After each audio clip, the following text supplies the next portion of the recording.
भारत के ज़ेरे कब्जा जम्मू के इलाके अखनौर से दूसरा बड़ा रेला पाकिस्तान के दरिया चनाब में दाखिल हो गया है।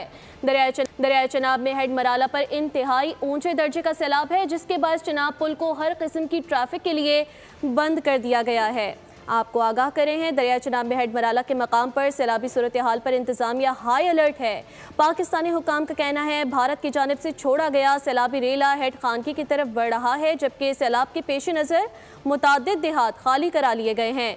उधर सैलाबी पानी के बहाव के पेश नज़र पुल हेड खानकी के करीब पहला शगाफ डालने की तैयारियां कर ली गई हैं। शगाफ पानी का बहाव 6 लाख क्यूसिक से बढ़ने पर डाला जाएगा। इंतजामिया ने 450 देहात खाली करवाने के लिए मसाजिद से ऐलानात भी करवा दिए हैं, जबकि भलवाल में तालिब वाला पतन के करीब शदीद कटाव से कई एकड़ ज़रई ज़मीन तबाह हो गई। सब्सक्राइब करें और बेल दबाएं ताकि कोई खबर रह न जाए।